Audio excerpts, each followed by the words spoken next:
Mahal, anong plano mo ngayong nagdadalang tao ako? Aalis ka pa rin ba sa kabila ng mga balitang maraming pinapaslang mga buntis dito sa atin? Ay, yun kasi ang dapat, mahal eh. Hindi pwedeng tutungangan na lang ako dito at hihintay ng panganganak mo. Alam mo namang napakamahal na ng mga bilihin ngayon. Sige nga, paano kung manganak ka tapos wala tayong ipon? Saan naman tayo kukuha ng perang ipanggagastos natin? Nandiyan naman sina Aling Tess at alam kong hindi ka nila pababayaan. Mababait ang mga yan. Kaya sure akong sasamahan ka nila sa oras na nasa malayo ako para magtrabaho. Pero mahal, natatakot talaga ako.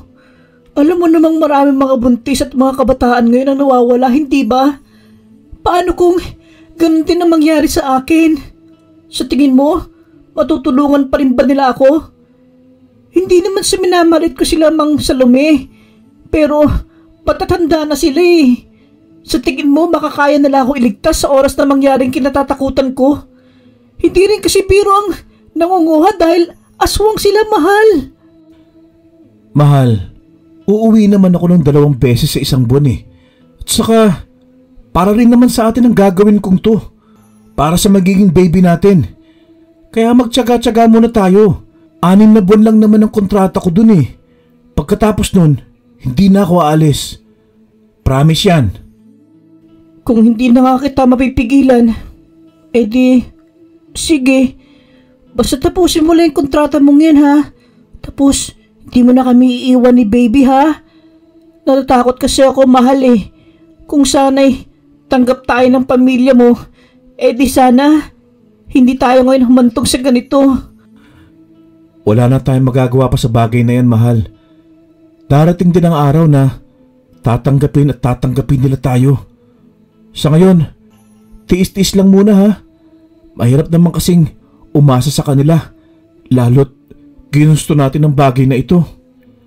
Agad na nag-impake ng mga damit si Owen upang tumungo na sa terminal ng bus kung saan naghihintay na ang kanyang mga kasamahan. Isa siyang construction worker at may kontrata sila sa Karatig Bayan kung saan sila ngayon umuupa ni Cecil. Pareho silang college student pero dahil sa nangyaring nabuntis niya ang babae ay natigil ang dalawa, lalo't nalaman ito ng kanyang mga magulang. Solong namumuhay si Cecil dahil ayon dito ay patay na ang kanyang mga magulang at siya lamang ang bumubuhay sa kanyang sarili. Sa katunayan ay tinutulungan niya ang babae pagdating sa pinansyal upang nang sa ganon ay sabay sana silang makatapos, pero ayun na nga ang nangyari. Pre, kumusta na magiging inaanak ko? Sa tansya ko nasa 7 buwan na ang pagdadalang tao ng basis mo ah. Malapit na tayo maging magkumpare, paring Owen. Sana lang hindi siya makagaya sa mga nawawalang buntis doon sa lugar natin, ano? Pre, yung bunganga mo nga. Yun na nga, paring Eric eh. Napakalayo ng trabaho natin. Kaya inaalala ko na sa oras na pala ng panganganak niya, mukhang wala ako ah. Pero alam ko naman na hindi siya pababayaan ni Aling Tess eh. Tsaka may tiwala naman ako sa 2 matandang yun. Hindi ko naman pwedeng hindian yung trabahong ito dahil dito nakasalalay ang gagastusin namin sa panganganak niya. Pero pre, alam mo namang delikado ngayon doon kasi wala ka. Alam mo naman ang mga balita sa atin, hindi ba? Paano kung mangyari nga yun?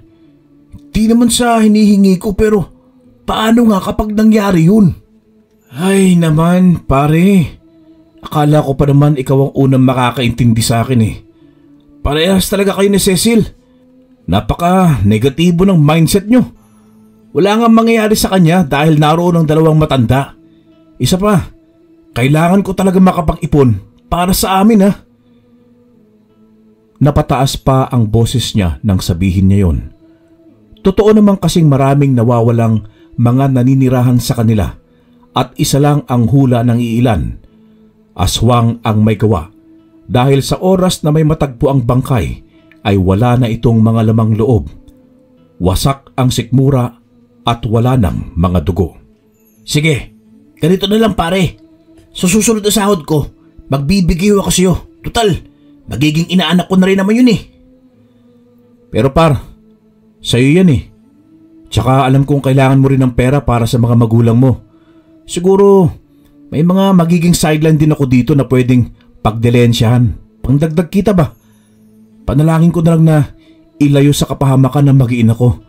Dahil hindi ko kakayanin kapag may nangyari sa kanila.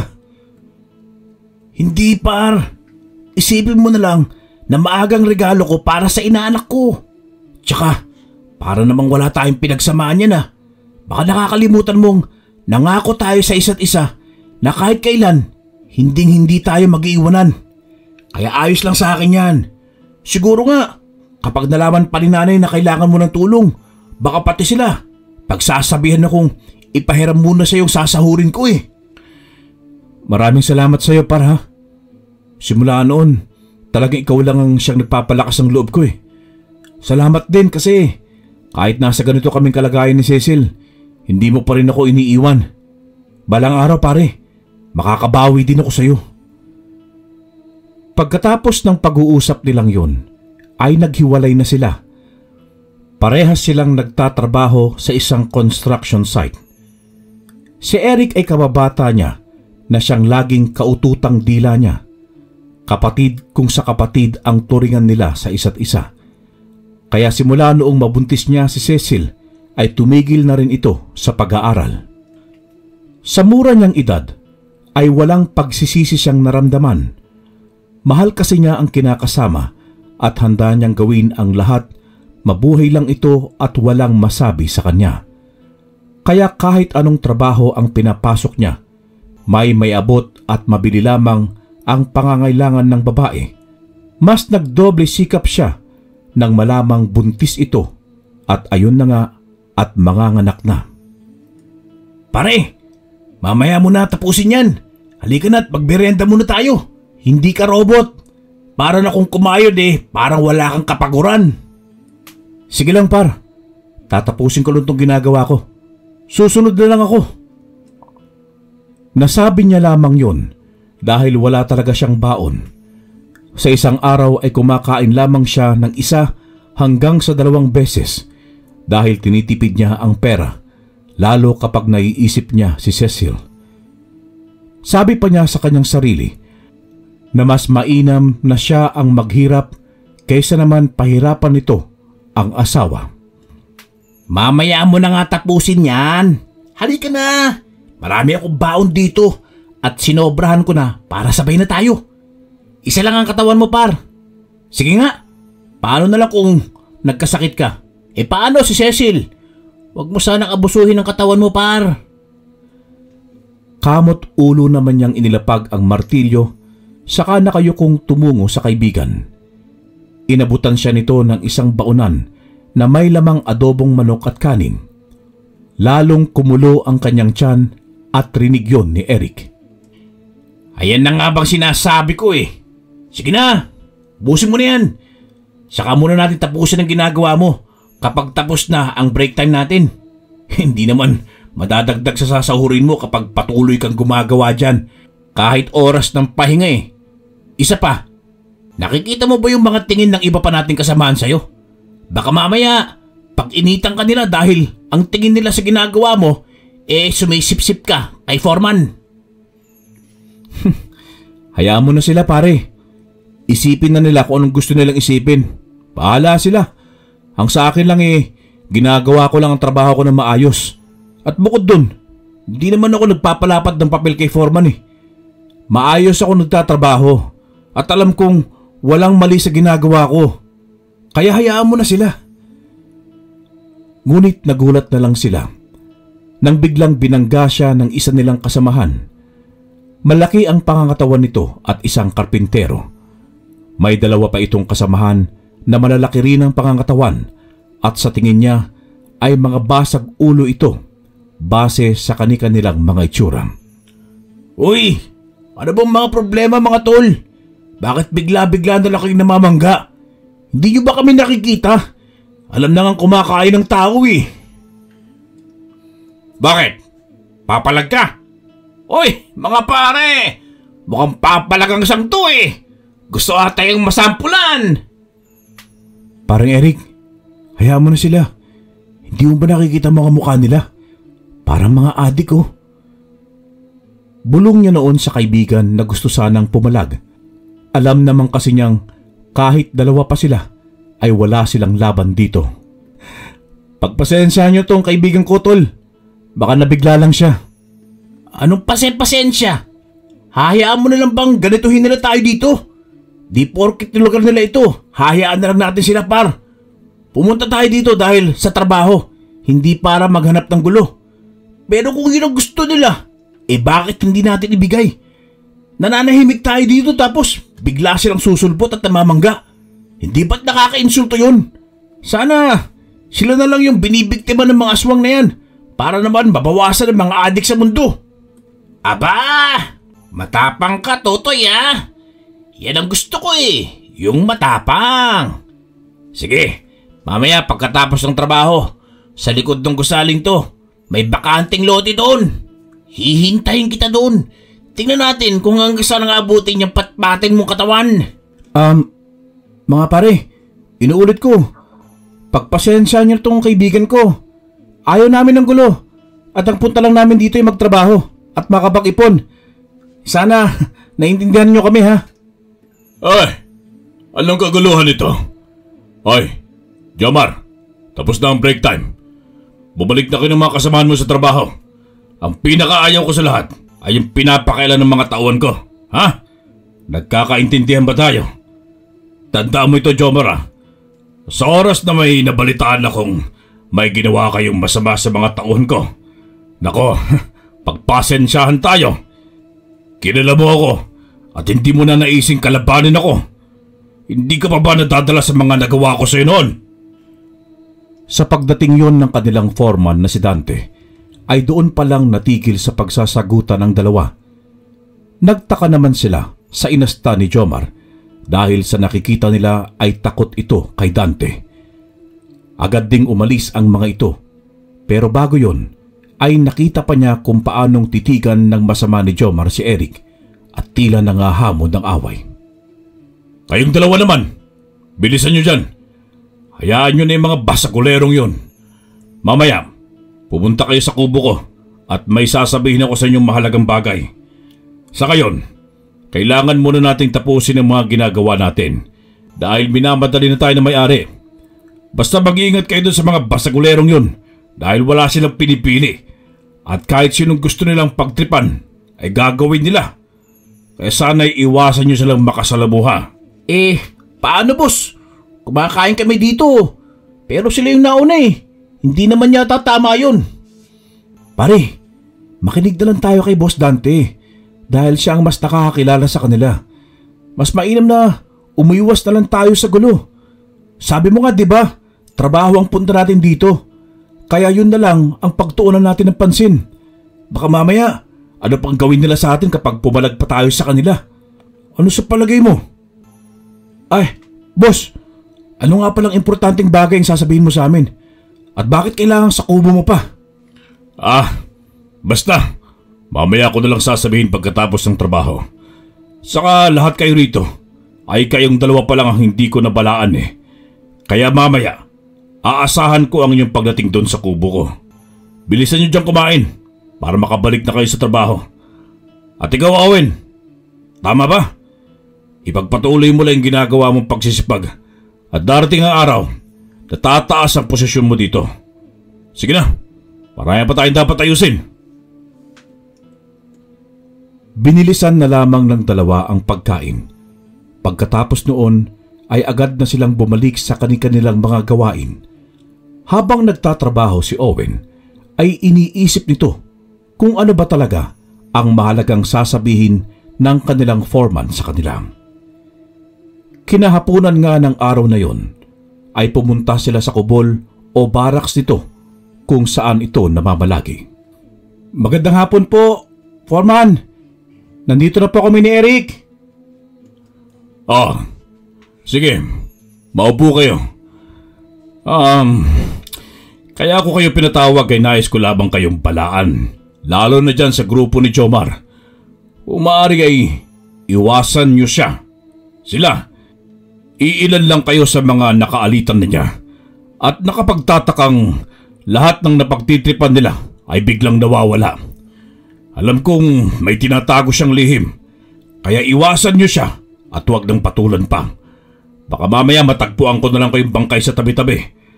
Ayokong mangyari ulit ang kinatatakutan ko. Kung ganun, boss, bakit hindi nyo sila sinibak sa trabaho? Kayo ang mas nakakataas at kung magpapatuloy ang kanilang ginagawa, tiyak maubusan kayo ng tauhan. Tsaka, kung sa akin naman ay di naman po pwedeng ganun-ganunin na lang kami dito. Parehas lang naman kami kumakayod at pinapasahod dito ah. At ano ho yung ibig nyo sabihin? Matatagpuan sa tabi-tabi. Hayaan mo na lang sila, pre. Nasa kanila naman na yun. At nakikita naman ng mga may matataas na posisyon kung sino ang kumikilos ng tama at hindi sa trabaho. Basta gawin na lang natin yung ating trabaho ng tama. At oo nga, boss. Ano ba yung tinutukoy nyo? Nakakakaba naman. Tama si Owen, Eric. Hayaan nyo na lang sila. At tungkol naman sa pagsibak ko sa kanila sa trabaho, ay matagal ko na sana yung ginawa. Kung hindi lang malakas ang kapit nila sa engineer, baka kapag ginawa ko yun ako pa ang matanggalan ng trabaho. Kaya hanggat maaari, umiwas na lang kayo at huwag nyo na silang patulan pa. Sa ngayon kailangan ko muna ng inyong tulong. At kung maaari, sa atin lang ito at huwag nyo nang ipagsabi sa iba. May tiwala ako sa inyong dalawa.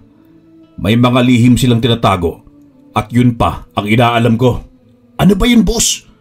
Mukhang napaka-importanting bagay naman yata yan at ayaw niyong ipagsabi namin sa iba. Kasi ganito yan. Sa totoo niyan, ay plinano ko talaga ang maging foreman nyo dito. Isa akong albularyo at minamanmanan ko ang grupo ni Jomar. Sa palagay ko'y sila ang gumagawa ng mga karahasan at patayan sa ating lugar bago pa man tayo dumayo rito. Matagal nang nananahimik ang ating lugar. Nagulo lamang nang dumating ang mga dayong trabahador na yan.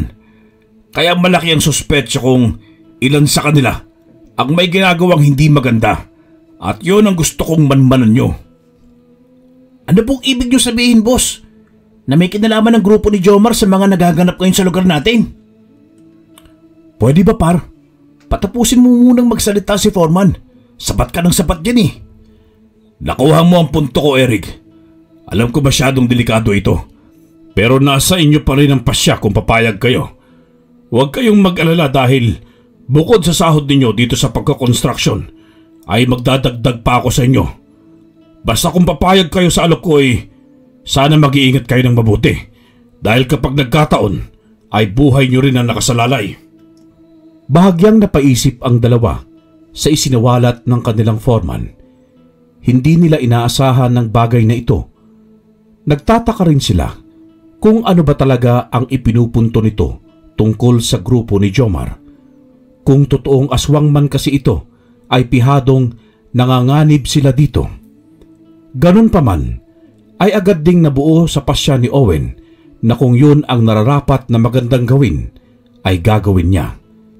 Isa kasi yun sa magpapasaya kay Cecil na mahuli na ang mga salarin na siyang kinakatakutan nito. Foreman, kung yun ang makakabuti para sa ikatatahimik ng lugar natin, sige ho. Kailan ho ba kami magsisimula? Kailangan ko rin kasi talaga ng sideline pandagdag sa ipapadala sa panganganak ng kalibin partner ko. Pre, nahihibang ka na ba? Desisyon, agad-agad? Sana pag-isipan mo munang mabuti ang bagay na yan Kasasabi lang ni boss na buhay natin ang siyang taya kapag ginawa natin to. Paano naman kung may mangyari sa atin? Isipin mo nga, paano ang asawa at magiging anak ninyo? At kung totoo ang aswang nga si Jomar, paano tayo makakalaban sa kanya? Huwag kang pabigla-bigla ng desisyon, Owen. Kung yung dahilan mo ang perang pandagdag sa kita mo, itandaan mong madali lamang kitain yan. Pero yung pinapagawa ko, yun ang mahirap dahil hindi mo lang sariling kaligtasan ang nakasalalay dito. Pwedeng madamay ang mga mahal nyo sa buhay. Sa oras na malaman ng mga minamanmanan nyo ang ginagawa nyo sa kanila, handa mo pa bang pasukin ang pinapagawa ko o hindi? Ako, Boss Foreman, pag-iisipan ko muna. Ayos sa akin yan, boss. Naghahanap rin kasi ako ng dagdag kita eh. Isa pa eh, gusto ko rin makasalamuhan ng sinasabi niyong aswang. Kung totoo man yun. O sige, bibigyan ko kayo hanggang bukas para magdesisyon. Isipin mong mabuti at baka sakaling magbago pa yung pasya mo. Hindi ako kumukuha ng tao para dito. Pero sa nakikita ko sa inyo, ay napaka-desidido nyo sa mga bagay-bagay. Kaya alam kong matutulugan nyo ako. Pero kung ayaw nyo, wala naman akong magagawa pa. Pre, baka pabigla-bigla ka lang sa desisyon mo ha, dahil sa buntis mong asawa at gusto mong matapos na agad ng pamamaslang sa atin. Tama ba? Bakit hindi mo sinabi na may buntis ka palang kinakasama, Owen? Sana sinabi mo sa akin bago pa man tayo dumayo dito. Para naman kahit paano'y napag-iwanan ko ito ng mga pagontra. Mabango sa mga pang-amoy ng mga aswang at buntis. At hindi malabong alam na nila kung nasaan ang iyong asawa. Lalo kung lagi kayong tabi ko matulog. Hindi kasi basta nawawala yung amoy nito sa haligi ng tahanan na asawa ng buntis. Kaya sana ngayon pa lang, humanap ka ng paraan para mabalaan ang iyong asawa na magdoble ingat. Tama si boss pare. Hindi pwedeng pabigla-bigla kasi yung magiging pasya. Lalo pat hindi normal ang kakaharapin natin. Maaring kung hindi ikaw mapahamak ay ang asawa mo at yung magiging anak nyo. Buti sana kung normal na tao lang to at baka makuha pa natin sa mahinahon na usapan. Pero sa bagay na ito, malabo pre. Aswang ang maaaring kalabanin natin. Alagad ng dilim. Pre, para wala naman tayong pinagsamahan. Kapag nagdesisyon ako, yun na yun. Tsaka isipin na lang natin kung sakaling umayon sa atin ang plano ni boss at mahuli ang salarin. Matitigil na ang karahasan at patayan sa ating lugar. Babalik muli sa dati ang ating baryo kung saan tahimik at malayang nakakagala tayo kapag gagabi. Hindi katulad ngayon na maraming banta kapag naabutan ka ng takip silim sa labas. Ikaw, kung ayaw mo edi ako na lang. Ay, wala talaga akong magagawa pagdating sa'yo, pre. Ni hindi ako makahindi eh. Sige na nga, sasama na rin ako. Kung tunay ngang yan na ang pasya nyo, ay sige. Bukas na bukas, ay simulan nyo na ang pagmanman sa grupo ni Jomar. Kapag may nakita kayong kahina-hinala, ay palihim nyo agad na ipaalam sa akin para makagawa tayo ng susunod na hakbang. Hindi naman siguro lingid sa inyo na tuwing gabi ay minsanang may mga yapak sa bubungan ng inyong mga baraks, kaya mag-iingat kayo. Sige na, susunod natin ipagpatuloy ang usapang ito dahil maggagabi na. Magpahinga na kayo at sarado niyo mabuti ang inyong mga pinto. Agad na nga nilang nilisan ang kubol ni Dante. Pagkapasok sa kanilang tulugan, ay agad din naman nilang inasikaso ang kanilang magiging hapunan at pagkatapos kumain ay agad na rin silang nagpahinga. Ngunit habang mahimbing sa pagkakatulog ay nanaginip siya ng masama tungkol kay Cecil na may hindi magandang mangyayari.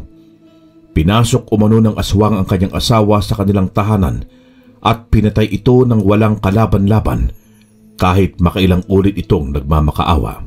Winakwak ang sikmura at doon niya nakita kung paanong nilamon ng nilalang ang sanggol na nooy naliligo sa dugo at takam na takam ito. Wag! Wag! Pareng Owen! Pare! Nananaginip ka ata! Pagkagising nito, ay agad namang nagbagandang loob ang kaibigan at kinuhanan siya nito ng tubig na may inom. Pagkaabot, ay agad naman niyang tinanggap yun at saka nilagok. Salamat parang Eric. Panaginip lang pala, Diyos ko. Hindi ko yata kakayanin kung sa totoong buhay mangyari yun. Bakit pre? Ano bang napanaginipan mo? At gano'n na lamang ang ungol mo kanina. Huwag mo sabihin, tungkol na naman kay Cecil. Tama ka pre. Hindi ko alam sa ngayon pero parang kinakabahan ako eh. Parang totoo kasi ang lahat ng panaginip ko. Kitang-kita ko kung paanong lapain ng aswang ang sanang magiging anak namin. Ano kaya kung umuwi muna ako sa amin pre? Papayag naman siguro si Foreman kapag nagpaalam ako eh. Ikaw ang bahala pre. Subukan mo lang kasi. Alam mo namang minamadali na tayo ng may-ari na nagpapagawa eh. Tsaka kulang tayo sa tauhan. Ewan ko kung papayag yun. Pero wala namang masama kung susubukan mo. Tsaka yung panaginip mo na yan, kabaligtaran lang sa pangyayari sa totoong buhay, sabi nila. Kaya huwag kang mag-alala dahil hindi totoo yan. Ang kabang nararamdaman mo ay dala lang marahil ng masamang panaginip. At alam kong namimiss mo lang si Cecil eh. Napaisip naman siya sa sinabi nito. Kulang din kasi talaga sila sa tauhan ng mga panahong yon. Kaya nagdadalawang isip siya kung susubukan ba niya. Maya-maya pa ay nagpaalam sa kanya si Eric na mauuna na itong matulog uli na siya namang tinanguan nito. Nang gabi ding yon ay kahit anong pilit niyang ipikit ang mata ay hindi na siya dalawin ng antok. Kaya nagpasya siyang lumabas para makapagpahangin. Dala ng malalim na pag-iisip ay hindi niya namalayan na narating na niya ang barracks ni Jomar. Mabuti na lamang at maagap siyang nakapagtago bago pa man siya makita ng mga ito at mga lulong sa alak. Sa tingin niya'y kakauwi lamang ng mga ito galing sa kung saan. Nagtagal pa siya doon ng ilang minuto upang manmanan ng mga ito. Pero nang masiguradong tahimik na ang mga ito, ay agad na din siyang bumalik sa kanilang barracks. Dahil sa hindi na siya makatulog, ay napagpasyahan na lamang niyang magpakulo ng tubig at saka uminom ng kape. 5:00 pa lang ng umaga ay ginising na niya ang kaibigan upang makapaghanda para sa trabaho.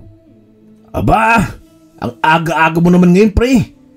Iniisip mo pa rin ba yung napanaginipan mo kagabi? Naku, huwag kang mag-alala dahil hindi magkakatotoo yun. Ano ka ba? Panaginip lang kaya yun? Yun ba? Hindi naman, pre.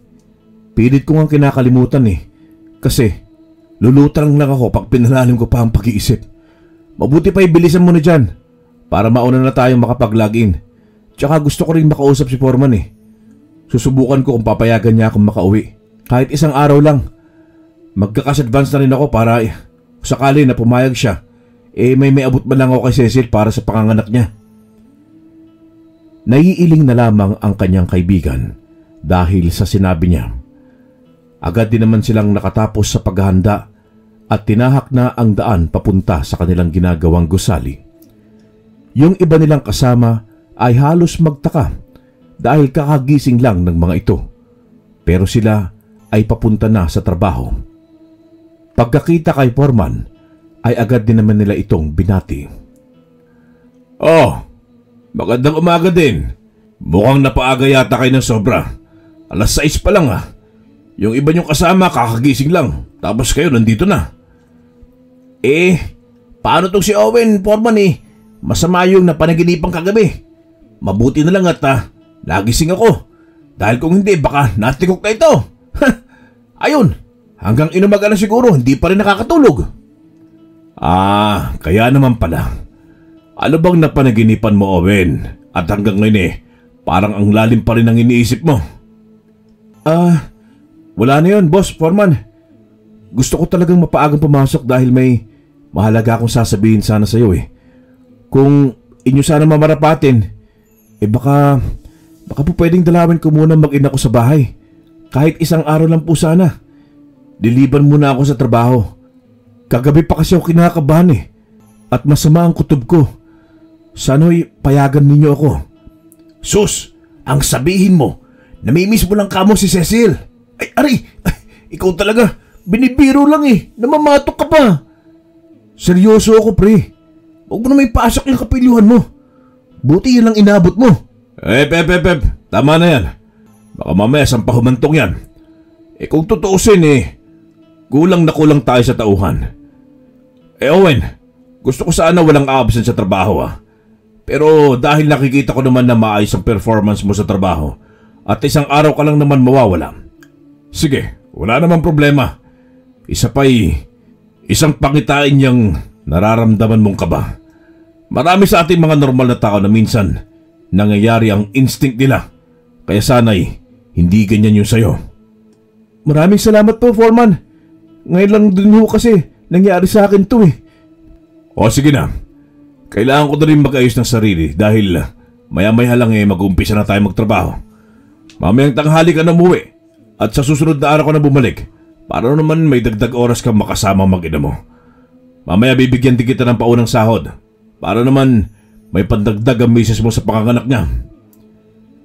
Namutawi ang ngiti sa labi ni Owen nang marinig ang huling katagang binanggit ng foreman. Agad din siyang nagpasalamat at saka mabilis na kumilos upang magtrabaho. Pre, mamaya pa mag-uumpisa ang trabaho ha. Masyado ka lang halata eh. Excited ka na talaga makauwi ano? Iba talaga kapag may inuuwi ang asawa. Sana all! Eh di mag-asawa ka na rin, tol. Problema ba yun? May itsura ka naman at may sapat na kita. Kaya di malabong makahanap ka rin agad ng makakatuwang mo. Di ba may crush ka dun sa eskwela natin dati? Sino nga ba yun? Si Danica! Balita ko napakaganda daw niya ngayon.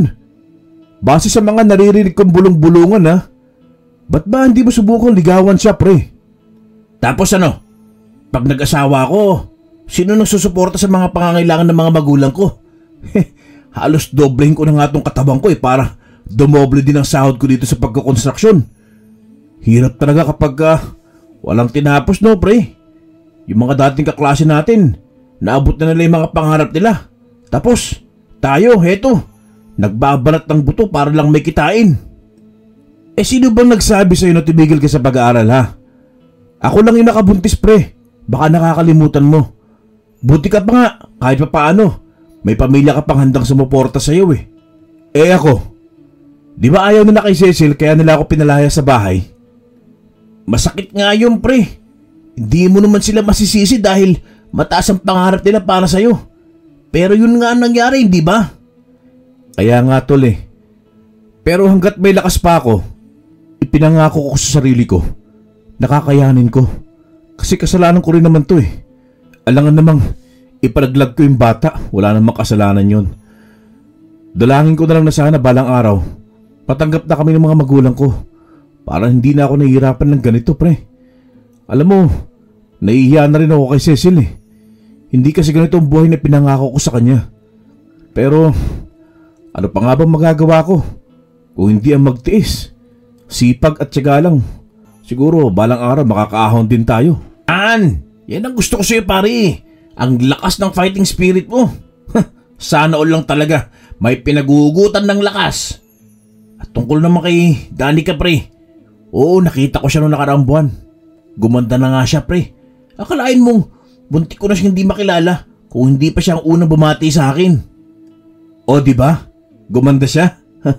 Wag mo sabihin hindi ka na humaling sa kanya dahil babatukan talaga kita. Kahit sino naman talaga, pre. Magkakagusto sa kanya eh. Maliban sa napakaganda na napakaamo pa ng muka. Pero yun lang, agad din siyang umalis dahil sumasakit daw yung tiyan niya. Ewan, pero nagmamadaling umalis eh. Para pang hinahabol niya ang oras niya. Yun na sana pagkakataon mo, pre. Sana tinulungan mo siya. Mali mo naman, di ba? Magkaroon kayo ng ugnayan sa isa't isa. Nakaw, sa bilis ng pangyayari, pre. Hindi ko na nga namalayan na nakaalis na siya eh. Huli na nung napagtanto kong nakalayo na siya. Isa pa eh, may sumalubong na lalaki sa kanya na naka-shades. Ewan, pero sa forma ng lalaki parang yayamanin. Baka boyfriend niya yun. Nagpatuloy ang usapan nila hanggang sa isa-isa na ngang dumating ang kanilang kasamahan. Hanggang sa nagsimula na ang lahat sa kani-kanilang mga gawain. Pagpatak ng 11:30 ay doon na sila pinatigil para naman makapagpananghalian na. Doon na rin nagpaalam si Eric sa kaibigan at sa ilan pang mga kasamahan upang makapag-ayos ng gamit na dadalhin pa uwi. Paano? Mag-iingat ka ha, Owen. Bumalik ka na lang sa susunod na araw. Mabuti nang makaalis ka ngayon para hindi ka abutan ng dilim sa daan nyo. Alam mo namang napakadelikado ngayon sa inyo at malayo-layo rin ang lalakarin mo pagkababa mo ng bus. Kumusta mo na lang ako sa misis mo. At eto nga pala, 5,000 yan ha. May konti akong naipon kaya dinagdag ko na muna para naman hindi ko langin ang panganganak niya. Sige na, umalis ka na para makahabol ka sa third trip ng bus. Abay, malaking halaga na po ito, Foreman. Baka wala na hong natira sa inyo. Kung tutuusin kinsenas na sahuran ko na ito ah. Pero hindi ko hindihan to dahil kailangan ko rin eh. Maraming salamat boss ha. Babalik din ako kaagad sa susunod na araw.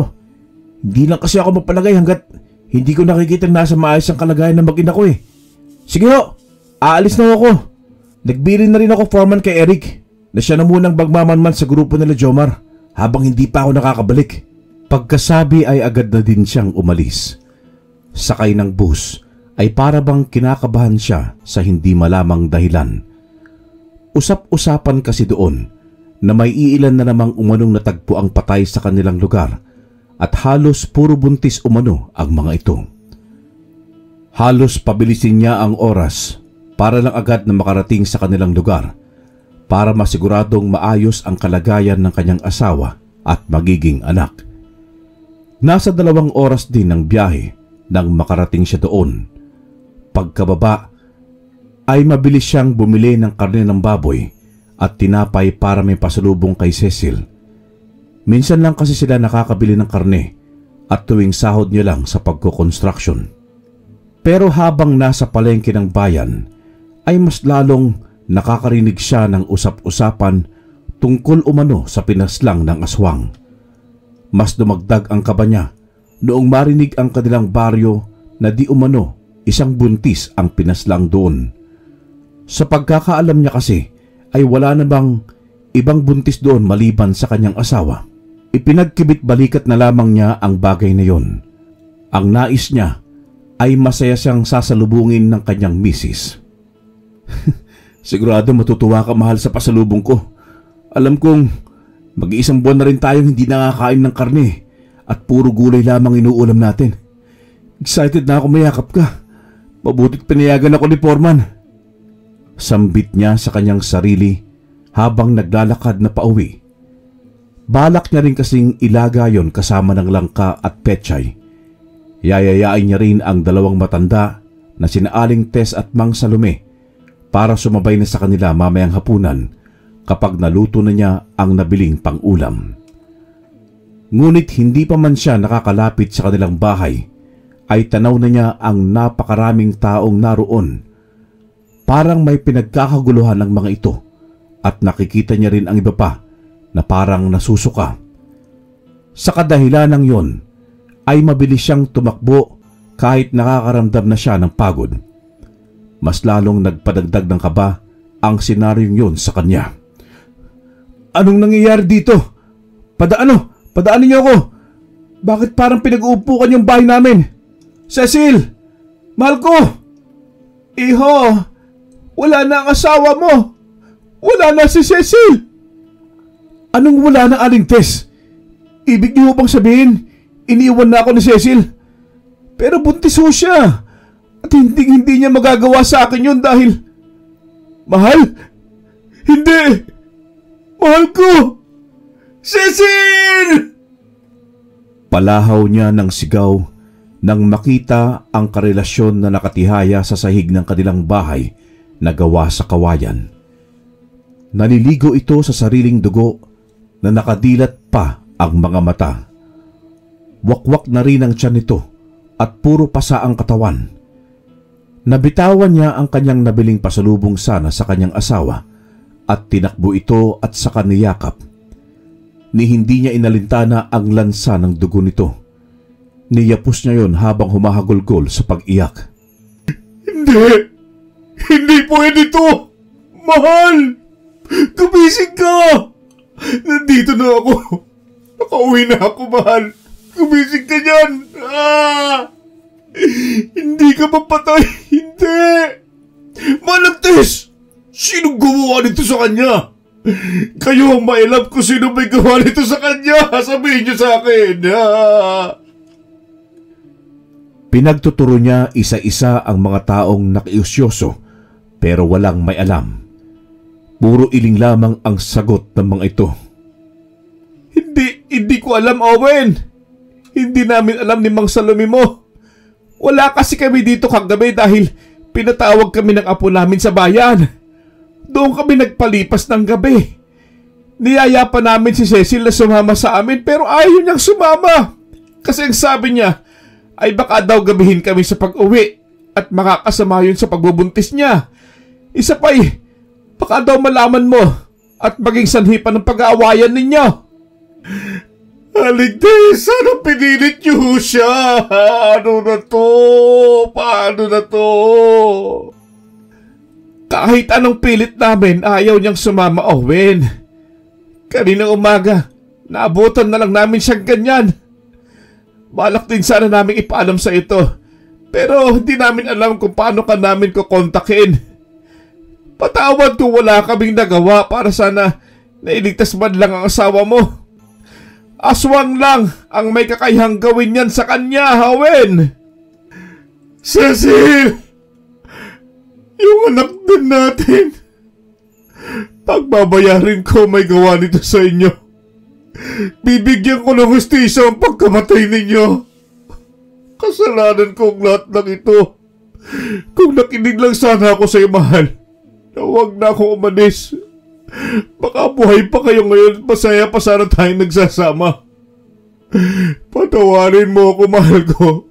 Patawarin mo ako. Napahagulgol ng may paghihinagpis si Owen habang yakap-yakap ang bangkay ng asawa.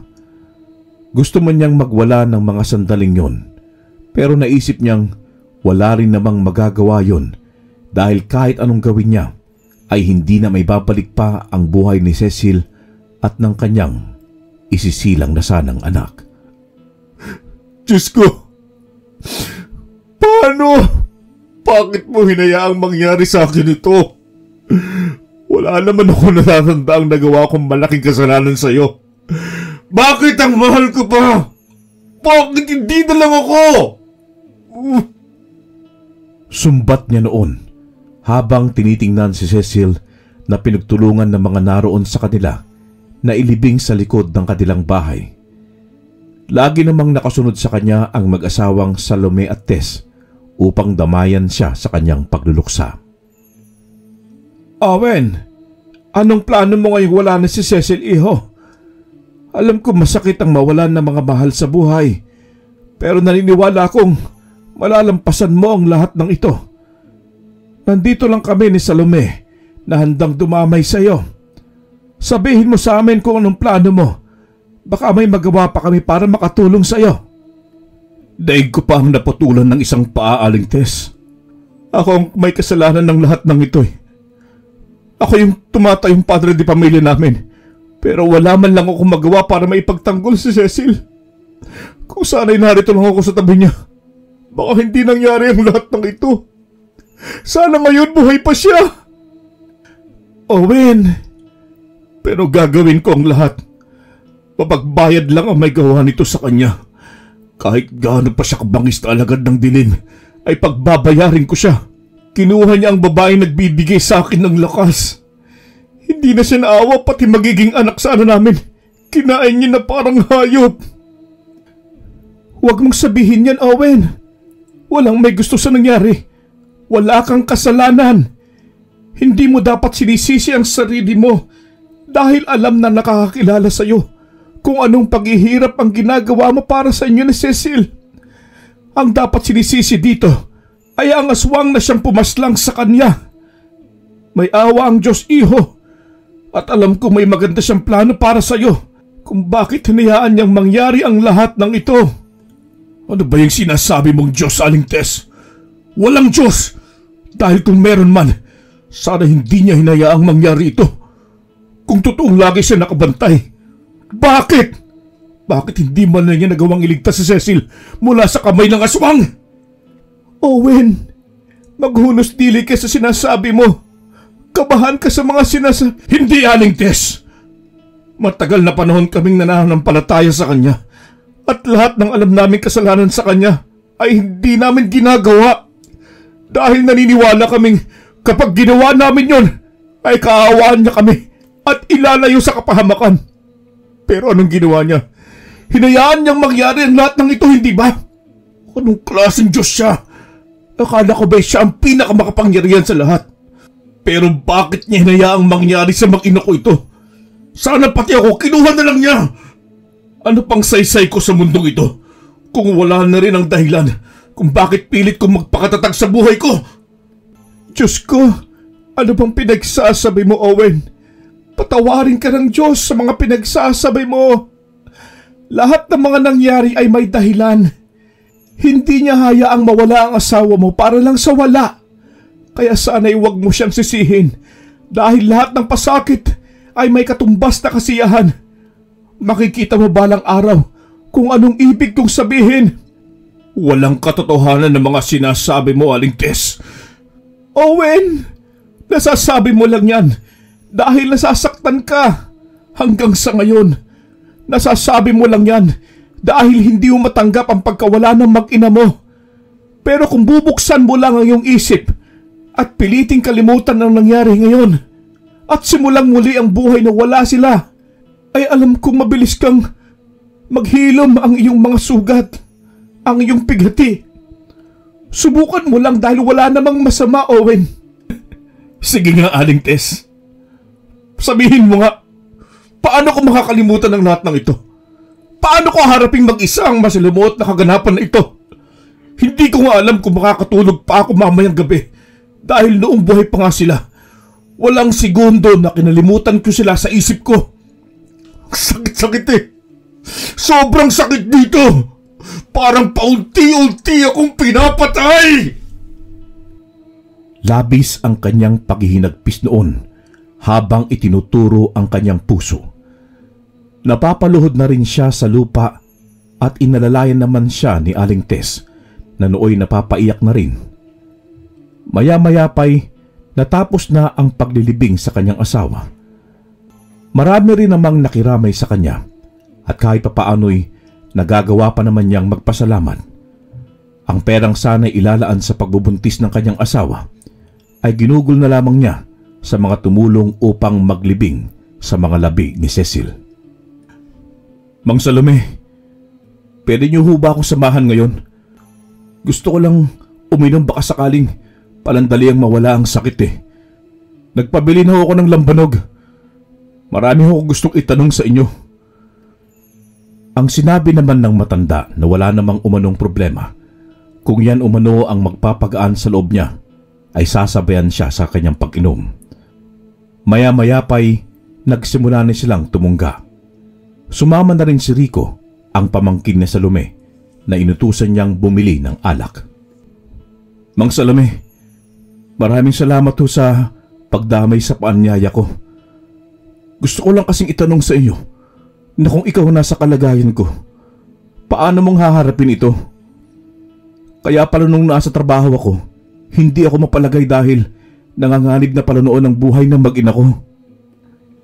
Sinabi naman ng matanda na normal lang na maramdaman niya yon dahil mahal niya ang mga ito. Pero makalipas umano ang mga ilang panahon ay kusang maghihilom ang mga sugat sa puso nito buhat ng iwan siya ng kanyang mag-ina. Payo pa niya na maigi umanong umuwi muna siya sa kanyang pamilya dahil sila umano ang higit na makakatulong sa kanyang pinagdaraanan na siya namang ikinagalit at pagtaas ng kanyang boses. Hindi ko sila kailangan, Mang Salome.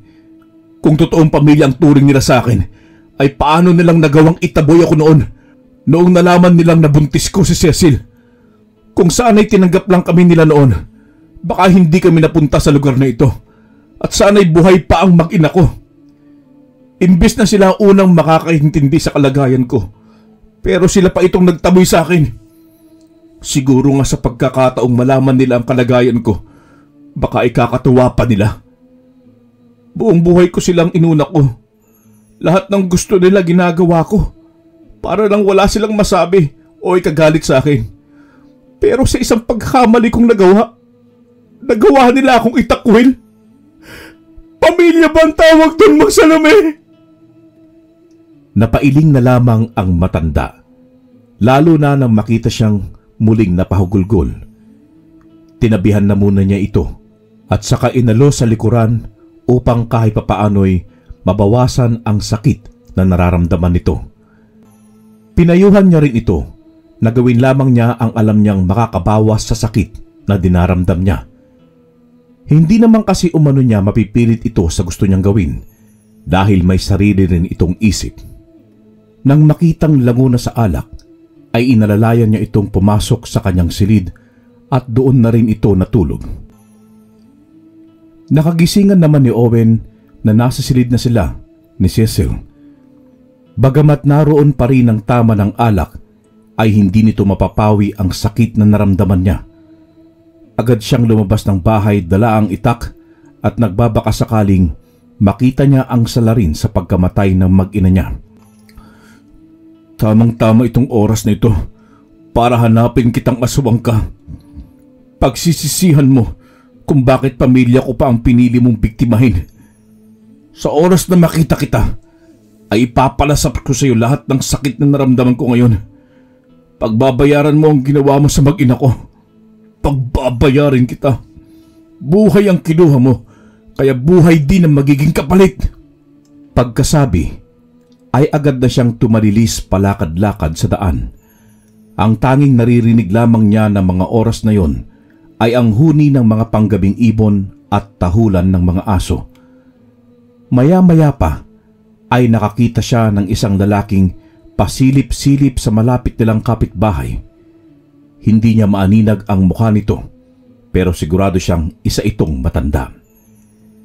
Naningkit ang kanyang mga mata habang tinitignan kung ano ang susunod nitong gagawin. Kapag siniswerte ka nga naman, tadhana mismo ang nagbigay ng direksyon sa akin sa salarin. Makikita mo, tatadtarin kita ng pinong-pino.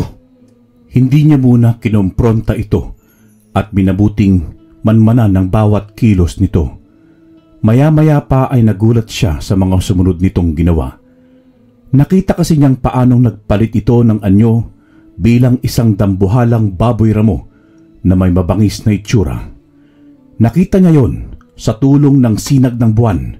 Nakaramdam din siya ng biglang pag-alinsangan ng paligid na animoy napakainit ng ihip ng hangin. Hayop ka! Uubusin mo talaga lahat ng tao rito ha? Ngayong gabi, matatapos ang kahayukan mong aswang ka. Nakita niya kung paanong nagsihabaan ang mga kuko nito. Kumapal din ang balahibo sa katawan nito at nagsihabaan ang mga ngipin sa bilugan nitong bunganga. Ilang sandali pa'y dumagundong sa paligid ang pag-ungulan ng mga aso na nagbibigay ng kilabot sa kung sino man ang makakarinig. Senyalis rin na may hindi pangkaraniwang nilalang sa paligid. Inihanda niya ang sarili at minanmanan ng maigi ang susunod na kilos ng babae. Nang makita niyang kinaluskos nito ang dingding na gawa sa sawali ng kanilang kapitbahay, ay agad niyang tinakbo yun at walang awang pinagsaksak. Hindi na nga nakapalagpa ang matandang aswang at tuluyan na itong binawian ng buhay. Agad din siyang umalis doon at tahimik na binaybay ang daan pabalik sa kanilang bahay. Saan ka ba nanggaling, iho? Ano nangyari sa'yo? Bakit ka puro tilamsik ng dugo? Inatake ka ba ng aswang? Aling Tess, nabigyan ko na ng hustisyang pagkamatay ni Cecil at ng anak ko. Napagbayad ko na ang salarin. Napatay ko ang isang aswang na balak sanang mambiktima sa isa nating kapitbahay. Ano? Diyos ko, iho, lumabas ka sa ganitong oras ng gabi at ano ka mo? Nakapatay ka ng isang aswang. Papaano? Teka, si Mang Salome mo muna saan?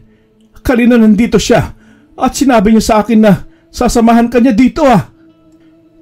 Hindi ko alam, Aling Tess. Hindi ko naman siya nakita kanina dito eh. Bala ko nga sanang magpasama sa kanya upang rumonda at magbaka sakaling mahanap ko ang salarin. Hindi dito natulog si Mang Salome. Diyos ko, huwag naman sana. Teka, saan mo banda napatay ang sinasabi mong aswang? Sinong kapitbahay natin? Kaya nga ako tumungo rito upang tignan kung nandito siya at masiguradong hindi kayo lalabas. Diyan ho kina Aling Corazon. Napagbayad ko na siya, Aling Tess. Napagbayad ko na ang aswang. Labis na tuwa ang naramdaman ni Owen ng mga sandaling yon. Sa mabilis na paraan lamang niya kasi napatay ang isang aswang. Wala na rin noon si Tess dahil matapos niyang sabihin dito ang kinagagalakan ng aswang na napatay niya, ay mabilis din itong umalis. Bagay na ipinagsawalang bahala na lamang niya. Pagsapit ng umaga, ay agad na kumalat sa buong baryo nila ang pagkamatay ni Salome. Nakita umano ng mga ito sa mismong lugar kung saan niya banda pinatay ang isang matandang lalaki na nag-anyong aswang. Isa lang ang nasa isip niya noon, isang aswang si Mang Salome, at hindi malabong na aswang rin si Aling Tess na lubos niyang pinagkatiwalaang pinagbilinan ng kanyang asawa. Mga hayop talaga. Ginawa pa akong tanga. Yun pala sila lang naman pala may kagagawan ng lahat ng ito. Ginamit pa ang Diyos para malinlang ako na mabubuti sila. Pero sa likod pala ng lahat ay sila ang sumasalbahe sa mga naninirahan dito. Humanda kang matandang hukluban ka dahil ikaw ang isusunod ko. Agad niyang pinuntahan ang matandang babae na si Tess sa kanilang kubo. Pero wala itong naabutan roon. Wala na rin ang mga gamit nito. Senyales na umalis na ito dito. Minabuti na lamang niyang ayusin ang mga gamit upang agarang makabalik sa trabaho at isang guni kay Dante ang natuklasan. Pagkasampa ng bus ay agad din siyang nakatulog. Sobrang pagod kasi niya ng mga oras na yon dahil hindi siya nakatulog ng mabuti ng mga nakaraang gabi. Pagkarating sa pinagtatrabahuan ay agad siyang sinalubong ni Dante at ng kaibigang si Eric ng pangangamusta. Oy, Owen, butit nakabalik ka na. Kumusta na ang mag-ina mo? Bakit lupay pa yung mga balikat mo? Di ba dapat masaya ka kasi nabisita mo sila at nakapag-abot ka ng pera para sa panganganak niya? Uy, pare! Para ka namang namatayan sa tsura mong yan eh. Ngumiti ka nga. Hindi ako sanay na makita kang nagkakaganyan ha. Kumusta na nga pala magiging future to be kumari ko at ang magiging inaanak ko? Di ba sa susunod na buwan na mga anak na ang misis mo? Excited na ako maging ninong niya. Wala na pre. Wala na ang mag-ina ko, boss. Pinatay sila ng mga aswang na yan. Kaya pala gustong gusto ko nang umuwi kaagad ng araw na naginip ako tungkol doon. Dahil senyalis na pala yun ang mangyayari. Ang masakit pa, yung mga taong pinagkakatiwalaan ko ang siyang gumawa ng kawalangyaan sa kanila. Mga hayop sila. Bakit hindi ko pa nahalata nung una? Sana nailayo ko pa si Cecil sa kanila. Ano pre? Wala nang mag-ina mo? At sinong tinutukoy mong taong? Si Tess at si Salome. Akala ko nung mapatay ko si Salome ay nabigyan ko na ng hustisyang pagkamatay ni Cecil. Pero hindi pala. Hanggat nabubuhay si Tess ay hindi ako matatahimik. Hahanapin ko siya at ipapamukha ko sa kanya lahat ng kahayupang ginawa niya. Pero magagawa ko lang yun kapag tinulungan ninyo ko. Lalo na sa inyo, Boss Foreman.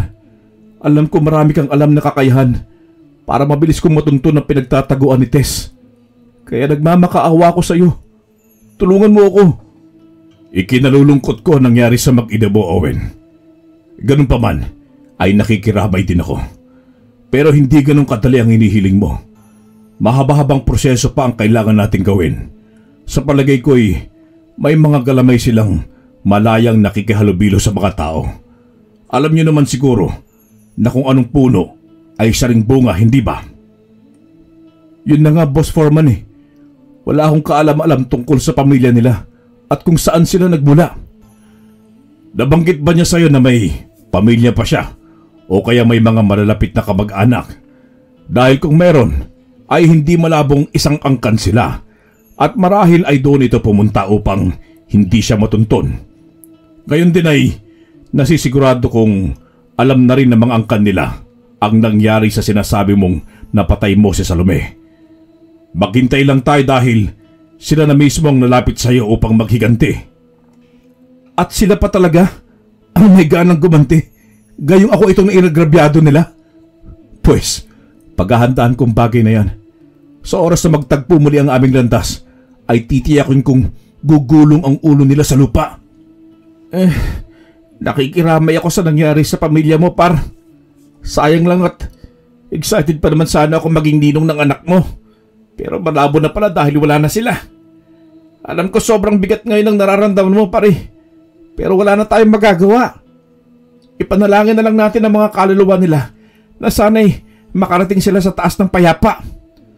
Siguro kaya sila kinuha dahil may magandang plano pa ang Diyos para sa'yo. Magtiwala ka lang sa Kanya, pare, at alam kong malalagpasan mo rin ang lahat ng ito. Dahil sa narinig ay sinuntok niya ang kaibigang si Eric. Hindi naman agad nakaimik ang isa dahil sa gulat. Mabuti na lamang at agad din siyang inawat ng kanilang foreman. Par, bakit ako sinuntok mo? Hindi ba ako magandang nasabi? Dahil dyan, yung mga katagang yan ang sinabi sa akin ni Tess nung mawala si Cecil. Ginagamit nila ang Diyos upang linlangin ako. At ang iba, na para mapagbuntunan ko ng galit. Pinaniwala nila ako na mga santo sila na hindi makabasag pinggan. Pero nasa loob pa lang ng mga santo nilang mukha ang kanilang mga kulo. Ayaw na ayaw kong marinig ang mga katagang yan. Walang Diyos, pare. Wala! Dahil kung meron man, hindi niya hayaang magkaganito ako. Owen, kilabutan ka sa mga sinasabi mo. Maghunos dili ka. Alam mo bang dahil dyan sa mga sinasabi mong yan, ay unti-unti kang kinasusuklaban ng Diyos. Pagsubok lamang ang lahat ng ito at ginawa lamang niya ito dahil alam niyang kakayanin mo. Sa tingin mo, anong mapapala mo sa mga ginagawa mong yan, ha? Pati kaibigan mong tinuring kang kapatid ay nagawa mo saktan dahil dyan sa kimkim na galit mong nararamdaman. Boss, sobrang sakit kasi. Tuwing naririnig ko ang bagay na yan, ay bumabalik din yung dahilan na pinagmukha kong tanga. Ngayon pang nawala ang aking mag-ina. Alam kong masakit na mawala ng mag-ina dahil minsan ko na rin naranasan yan. Pero hindi yun ang naging dahilan ko para lahat ng tao sa paligid ko'y pagbalingan ko ng galit. Mag-isip ka, Owen. Sana'y ginawa mo na lang na inspirasyon yan para mapadali ang paghanap mo ng hustisya. Isip at puso ang gamitin mo, hindi yung galit ang kinikimkim mo. Alam ko mabuti kang tao at matalino ka. Kaya alam ko ring naiintindihan mo lahat ng sinasabi ko. Bumalik ka muna dun sa barracks nyo at pag-usapan nyo ni Eric ang ginawa mo sa kanya. Saka mo na lang ako kausapin kapag naging maayos na kayo at kalmado ka na. Wala na nga siyang nagawa kundi ang pumunta sa kanilang barracks ni Eric. Nakayuko siya habang humihingi ng pasensya dito dahil nahihiya siya sa mga inasta niya kani-kanina lang. Isa pa'y natauhan siya sa sinabi ng kanilang foreman. Wala namang pag-alinlangang tinanggap ng kaibigan niya ang paumanhing yun. Ano ko ba, par? Ayos lang. Kahit napasag mo itong bibig ko. Pambihira ka. Para kang asong ulol kung umasta kanina. Pero naiintindihan naman kita. Siguro kung sa akin nangyari bagay na yan, baka higit pa dyan ang gagawin ko. Basta, kaibigan mo ako. Kakampi mo ako. Hindi kita iiwan. Kaibigan mo pa rin ako kahit anong mangyari. Patutunayan ko sa'yo na hindi lahat ng pinagkakatiwalaan mong tao ay may masamang balak laban sa'yo. Patawad, tol. Hindi ko kasi alam ang gagawin ko eh.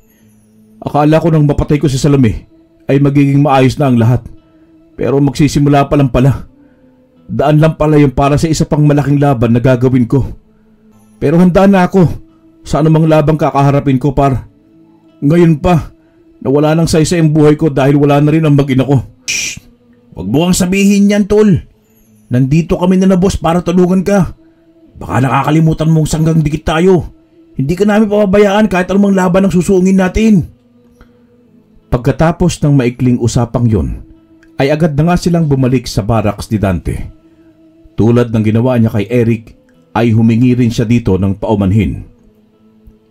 Naintindihan kita, Owen. Ngayon, ihanda mo ang sarili mo dahil hindi natin alam kung kailan darating ang panganib. Sigurado akong sa mga oras na ito ay nagbabalak ng makiganti ang panig ni Salome. Alam kong madali kang matutuntun dito ni Tess dahil naamoy ka niya at may kakayahan silang mapadaling tumungo rito. Nakahanda ako, boss. Kahit ilang aswang pa sila, lalabanan ko sila. May paghiganti lang ang mag-iina ko. Ito, tanggapin mo ang punyal na ito. Gawayan sa tanso na pinamana pa sa akin ng aking namayapang lolo. Magagamit mo yan na panlaban sakaling darating tayo sa puntong yan. Walang panama dyan ang mga alagad ng dilim dahil sa taglay na pinsala niyan, Oras na mapatamaan mo ang mga kalaban. Maraming salamat ho, boss. Nakahanda na ako sa anumang oras. Handa ko rin hong ibuwis ang buhay ko. Maipaghiganti lang sa angkan ni Salome ang siyang pumaslang sa mag-ina ko. Walang mamamatay, par. Lalaban tayo para hindi mamatay. Lalaban tayo para sa mag-ina mo at para sa ikatatahimik ng lahat. Marami tayong mga naging kaibigan dito sa trabaho. Kaya alam kong sa oras ng kagibitan ay tutulungan nila tayo. Kung ganon, bumalik na kayo sa inyong kubol upang makapagpahinga. Ipatitigil ko muna ang ginagawa natin at itatawag ko na lang sa may-ari. Gusto kong malakas kayo sa oras na tumungo na rito ang mga aswang na yan. At isa pa, mag-iingat kayo sa grupo ni Jomar. Malakas ang kutob ko na espiya sila dito sa atin. Napag-alaman ko na rin na mga aswang sila dahil kagabi nakita ko kung paano nilang lapaing 3 ang aso dyan sa katabing building na ginagawa natin. Kaya di malabong kabilang siya sa angkan ni Salome. Maraming salamat ho sa impormasyon, boss. Hayaan niyo at magdodoble ingat kami. At kung totoong kasama si Jomar sa angkan ni Salome, ay ako mismo ang tatapos sa kanya. Matagal na rin akong nagtitimbi sa barumbadong yan. Ngayon pa, na alam ko na isa rin siya sa kanila. Isang aswang na dahilan ng pagkapaslang ng mag-ina ko. Let me handle there. Tama ba? Anong let me handle there ba yung pinagsasabi mo? Lumabas na naman yung pagka-Inglesero mong mali-mali. Tara na nga. Bahagyang napatawa noon si Owen sa sinabi ng kaibigan. Ganun pa man, ay mas lumakas ang loob niya na harapin ang angkan ni Salome sa oras na sumugod ito sa kanila. Alam niya kasing may mga kakampi siya na handang magbuwis ng buhay upang tulungan siya sa oras ng kagipitan. Kinahapunan ay maaga silang nakatulog. Ngunit hindi pa man nangangalahati ang gabi ay nakakarinig na sila ng sigawan ng kanilang kasamahan sa labas ng kanilang barracks na animoy may kaguluhan na nagaganap. Tol, baka ito na yun. Ihanda mo sarili mo. Halika na. Hawak ang punyal ay buo ang loob niyang lumabas sa barracks. Nakasunod naman sa kanya si Eric na may bitbit na lagari. Anong gagawin mo dyan? Bakit yan ang daladala mo? Marami namang pala at iba pang kagamitan doon ah. Isa ito lang ito yung magaan eh. Patmatin tayo, alam mo ba yun? Tsaka wag ka. Dahil oras na makatama ko isa sa mga aswang na yan, ay marami-raming pinsala din na matatamo nila dahil sa ngipin nito. Go ahead, and I will follow your lead. Sa pagkakataong yun, ay napailing na lamang siya. Unang beses kasing tumama ang kaibigan niya sa pag-i-Ingles nito. Pagkalabas, ay agad na bumungad sa kanila ang nag-aaway ng mga aswang kontra sa kanilang kasama. Sa pagkakataong yun, ay mahigit kumulang sa 10 aswang ang siyang naroon at kasalukuyang kinakalaban ng kanilang kasamahan, kabilang naroon si Dante. Nang makita niya si Tess, na nasaan yung tao pa lang, ay agad na uminit ang dugo nito. Dala ang punyal na bigay ni Dante, ay hinarap niya ito. Narito rin pala nagbabalat kayo na katulad mo, Tess. Paano yung nagawang linlangin ako? Matapos na ipinakita ko sa inyo lahat ng kabutihan namin ni Cecil. Pinagkatiwalaan ko kayo.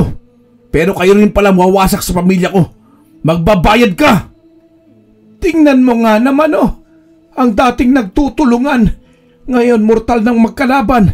Kakampi mo pa pala si Dante. Pues, ngayong gabi, mabubura kayo dito sa mundo. Huwag kang mag-alala dahil maya-maya lang makakasama mo na Cecil at ang sana'y magiging anak mong pinagtulungan naming lapain ni Salome. Hayop ka. Kayo ang pumaslang sa kanya. Buhay pa kayo, pero sinusunog na ang kaluluwa niyo sa impyerno. Agad niyang sinugod si Tess, pero agad din itong nakailag. Mabilis din itong nakapagpalit ng anyo bilang isang baboy ramo. Huli na nang namalayan niyang napasadlak siya sa lupa at napaibabawan siya nito. Umalis ka diyang aswang ka! Etong sayo! Gamit ang maliit niyang punyal, ay paulit-ulit niya itong pinagsasaksak. Napahiyaw naman ang matandang aswang dahil sa natamong sugat. Umalis ito sa pagkakaibabaw sa kanya at nagpagulong-gulong sa damuhan. Wala na siyang sinayang na sandali at agad na sinaksak ito sa dibdib. Humahagulgol siya habang ginagawa niya yun. Bagamat may mga kalmot sa katawan, ay hindi niya yun inalintana. Nakikita kasi niya ang mga kasama niyang trabahador doon na buwis buhay din kung makipaglaban. Sa isang sulok naman ay nakita niya si Jomar na matatalim ang tingin kay Eric at nagbabalak na saksakin ito ng hawak niyang matulis na kahoy. Wala siyang sinayang na sandali at agad na sinalubong ito. Natamaan siya sa braso at tumagos ito na husto lamang niyang ikinagulong sa lupa. Nabitawan niya rin ang punyal na hawak niya gawa ng sobrang hapdi ng kanyang natamong pinsala. May knight in shining armor pa nitong si Eric Sige, dahil ikaw ang natamaan na ikaw ang uunahin ko. Matagal na rin ako naiinis sa inyong dalawa dahil mas malapit kayo kay Foreman kumpara sa akin na matagal na dito. Ikaw rin pala ang pumatay kay Lolo at ngayon si Lola Tess naman. Papatayin kitang hayop ka. Pero paunti-unti kong gagawin yun dahil ramdam na ramdam mo ang hapdi. Patayin mo na lang ako dahil sa oras na palampasin mo pa ang pagkakataong ito, ako mismong tatapos sa'yo. Sobra na ang pasakit na ginawa mo sa angkan mo sa akin, kaya hindi na ako natatakot pa kahit ikamatay ko pa. Bago kita patayin, ay nais ko lang sabihin sa'yo na nakatikim rin ako ng anak mo. Napakasarap niya. Ako rin ang nagtulak kay Lolo at Lola na patayin sila ng mag-ina mo dahil naiinis ako sa'yo. Sayang lang at hindi mo nakita kung paano namin ginawa ang pagpaslang sa kanila. Pihadong tripleng sakit ang mararamdaman mo pag nagkataon. Doon ay naalala niya ang gabing binabangungot siya sa kanilang barracks. Madaling araw na kasi yun nang makita niyang kakauwi lamang ni Jomar kasama ng dalawa pa nitong kagrupo. Napakawalang iya mo talaga. Galing pa na kayo sa bahay ko nung nakita ko kayong madaling araw na nakainom. Sinusumpa ko kayo 10 ng iyong angkan. Mga halimaw kayo. Wala kayong pinipiling bibiktimahin. Bagay kayo sa naglalagablab na apoy na impyerno. Sabihin mo na ang gusto mong sabihin dahil huling mga kataga mo na lang ito. Hindi ba dapat masaya ka dahil sa wakas ay muli kayong magsasama ng iyong mag-ina? Tama na ang satsat, Jomar. Tignan mo ang mga kasamahan mo. Sa tingin mo, ganun nyo lang kami kadaling mapapabagsak. Pwes, nagkakamali ka dahil hindi namin hahayaang mangyari yun. Kung ba't kasi pinili nyo mamuhay sa kadiliman, imbes na gamitin nyo ang mga kaibahan nyo para ipagtanggol ang mga naapi. Tandaan mong kahit kailan ay hindi mananaig ang kasamaan laban sa kabutihan. Ako na lang natira. Patay na lahat ng mga kasama ko. Paano? Magpapalitan niyo pa sana ito bilang isang baboy ramo, pero agad din itong sinibat ni Dante. Bumulagta ito sa lupang naghihingalo dahil saktong natamaan ang dibdib nito. Tinulungan naman ni Eric si Owen upang makatayo at hinugot nito ang matulis na kahoy na bumaon sa kanyang braso. Aray ko! Ano ka ba, pare? Bakit mo hinugot pa bigla-bigla ang kahoy na yun? Teka, hindi ako makahinga. Nasambit na lamang niya nang bigla siyang niyakap ni Eric. Hindi siya nakapaghanda kaya bumagsak silang dalawa sa lupa. Napatawa pa siya nang humagalgul ito sa kanyang balikat. Pre! Utang ka sa'yo buhay ko! Kung hindi mo sinalo yung matulis na kahoy, baka bangkay na ako ngayon. Salamat, pre, ha? Salamat! Alam mo ikaw, pambihira ka rin eh. Tumayo ka na nga dyan dahil masakit yung braso ko, dinaganan mo pa. Gusto mo pa yatang patayin ako sa sakit eh, no? Ay! Sorry naman. Medyo hindi ko sinasadya. Ay, pero lang, pero salamat talaga, pare. Hoy, mag-uusap lang ba kayo dyan? Kung tulungan nyo kaya kami dito na ligpitin ng mga bangkay ng mga aswang, di mapapabilis tayo makakapagpahinga. Mabilis na ngang kumilos ang dalawa. Doon na rin nila inilibing sa tinatayo nilang building ang mga bangkay ng aswang na kanilang napaslang. Inilihim rin nila ang pangyayaring yun upang hindi ni sila pagkaguluhan pa ng mga tao ayon na rin sa kagustuhan ng kanilang foreman. Hindi naging madaling makalimot si Owen sa mga nangyari sa kanyang mag-ina. Pero paglipas ng mga araw ay unti-unti na rin niyang tinanggap ito. Itinutok na lamang ni Owen ang kanyang sarili sa pagtatrabaho. Palihim rin silang nanunugis ng mga aswang kapag meron silang pagkakataon.